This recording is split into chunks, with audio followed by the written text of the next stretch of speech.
இறைவன் எல்லோரிலும் உள்ளார். ஆனால் அவரை காண்பது எப்படி? கேஸ் வேண்டுமானால் கேஸ் கம்பெனிக்கு விண்ணப்பம் செய்ய வேண்டும். அவர்கள் வந்து உன் வீட்டில் இணைப்பு கொடுப்பார்கள். அதேபோல இறைவனிடம் பிரார்த்தனை செய். ஆனால் ஏக்கத்துடன் பிரார்த்திக்க வேண்டும். 3 கவர்ச்சிகளும் ஒன்று சேர்ந்தால் இறைக்காட்சி கிடைக்கும்.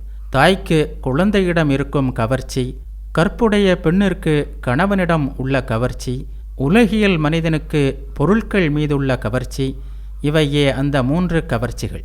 இந்த 3 கவர்ச்சிகளும் ஒன்று சேர்ந்து உருவானால் எவ்வளவு அன்பு உருவாகுமோ அதே அளவு அன்பை இறைவனிடம் செலுத்த முடிந்தால் இறைக்காட்சி கிடைக்கும். சரியான பக்தனுக்கு சில அடையாளங்கள் உள்ளன. குருவின் உபதேசத்தை கேட்டதும் அவன் நிலை பெற்று நின்று விடுகிறான்.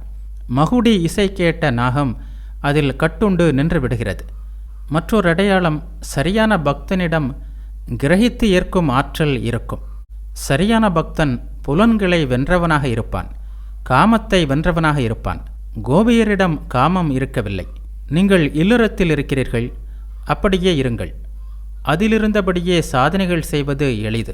இது கோட்டைக்குள் இருந்து கொண்டு போரிடுவது போலாகும். மனைவி மக்களை அமைதிப்படுத்தி வைத்திருக்க வேண்டும். அவர்களுக்கு உணவு மற்றும் உடைக்கான ஏற்பாடு செய்ய வேண்டும். அப்போதுதான் வீட்டில் இருந்தபடியே சாதனைகள் செய்வதற்கு சாதகமாக இருக்கும். சுகபோக நாட்டம் இன்னும் பாக்கி உள்ளவர்கள் இல்லறத்தில் இருந்து கொண்டே இறைவனை நாட வேண்டும். ஆனால் உண்மையான துறவியின் நிலை முற்றிலும் வேறானது. உண்மையான துறவி இறை ஆனந்தத்தை தவிர வேறு ஆனந்தங்களை ஏற்றுக்கொள்ள மாட்டான்.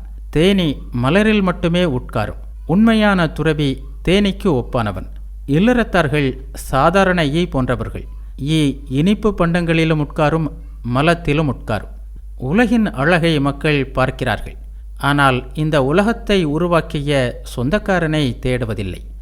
இவ்வாறு பகவான் ஸ்ரீராமகிருஷ்ணர் கூறினார்.